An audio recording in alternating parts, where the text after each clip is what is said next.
Hello दोस्तों, आप सबके बीच में युगपत समीकरण का टॉपिक लाया हूँ। अगर ये टॉपिक आपको अच्छी लगेगी तो लाइक, सब्सक्राइब और कमेंट कर देना। परिभाषा देखिए, दो अज्ञात चर वाले रैखिक समीकरण a1x plus b1y plus c1 is equal to 0 तथा a2x plus b2y plus c बराबर 0 को युगपत समीकरण कहते हैं यदि a1 upon a2 is not equal to b1 upon b2 के दो अज्ञात चर लेंगे। और वो दो अज्ञात चर कौन कौन से हैं? a1x plus b1y plus c1 बराबर 0 और दूसरा है a2x plus b2y plus c2 बराबर 0। इसी को हम युगपत समीकरण कहते हैं। अब देखिए, युगपत समीकरण को हल करने की दो विधि होती है। पहला प्रतिस्थापन विधि और दूसरा विलोपन विधि। तो देखिए, युगपत समीकरण को निम्नांकित दो विधियों का प्रयोग किया जाता है।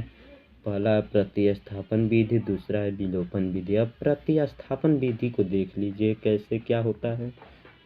इस विधि के अंतर्गत हम एक समीकरण से एक अज्ञात चर का मान दूसरे अज्ञात चर के पद में व्यक्त करके दूसरे समीकरण में प्रतिस्थापित कर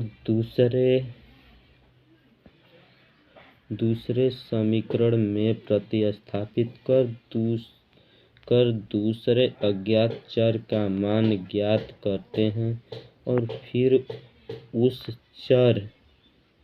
चर का मान किसी समीकरण में प्रतिस्थापित करके प्रथम अज्ञात चर को ज्ञात करते हैं। इसलिए इस विधि को प्रतिस्थापन विधि कहते हैं।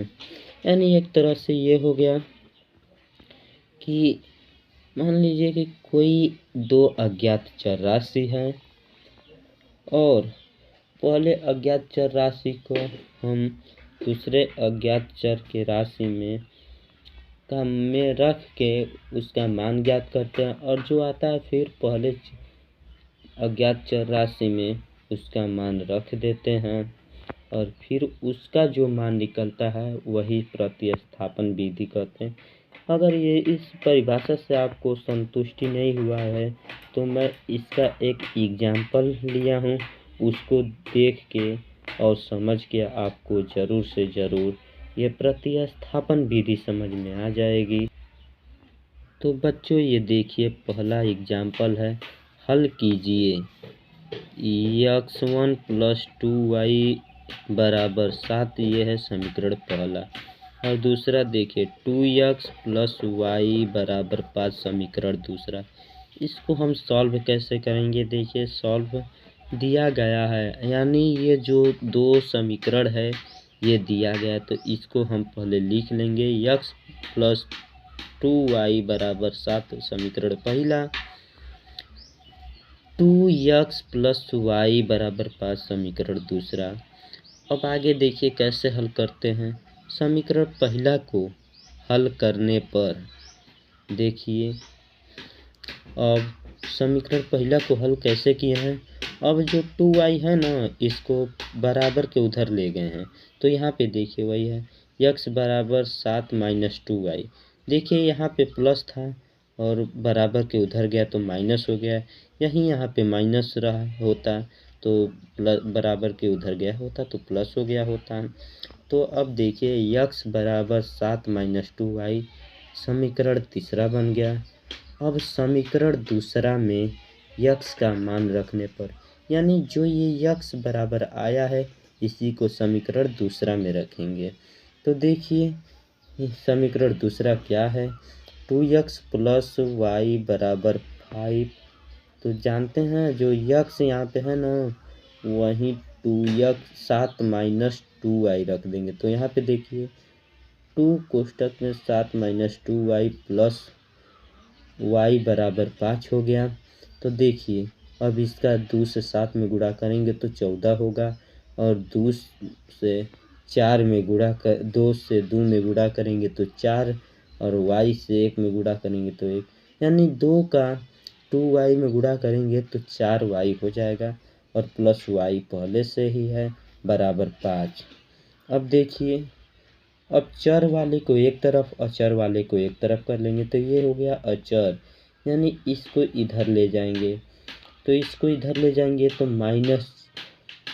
-4 प्लस वाई बराबर 5 - 14 बच जाएगा, यानी -4y में से प्लस वाई घटाएंगे तो -3y बचेगा बराबर 5 - 14, यानी 3y बराबर -9 बचेगा। तो यहाँ पे देखिए माइनस से माइनस कैंसिल हो गया और देखिए 3 से 9 में भाग देंगे तो 3 बच जाएगा तो y बराबर 3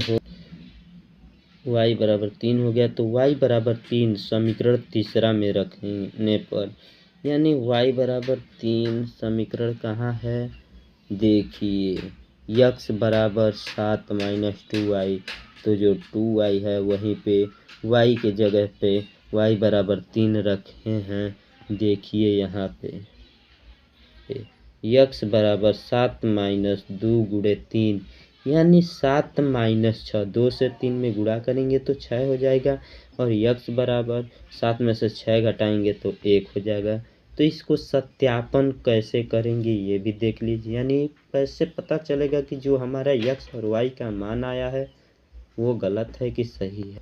तो यहाँ पे देखिए सत्यापन विधि, तो x तथा y का मान समीकरण पहला में रखने पर, यानी जो x और y का मान है समीकरण पहला में रखेंगे तो समीकरण पहला ये है x + 2y बराबर 7।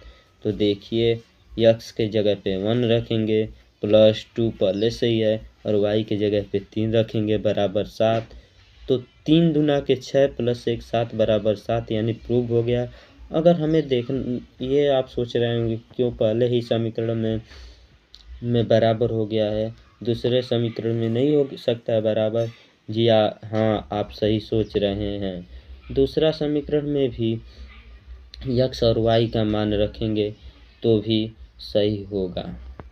तो यहाँ पे x का मान 1 रख दीजिए तो 2 × 1 बराबर 1, और यहाँ पे समीकरण क्या है, y का मान क्या है 3, तो 2 में 3 जोड़ेंगे तो 5, 5 बराबर 5। यहाँ पे भी आप रख सकते हैं समीकरण पहला में रखे या समीकरण दूसरा में रखे x और y का मान, तो दोनों ही संतुष्ट करेगा, x और y का मान दोनों ही समीकरण में संतुष्ट करेगा।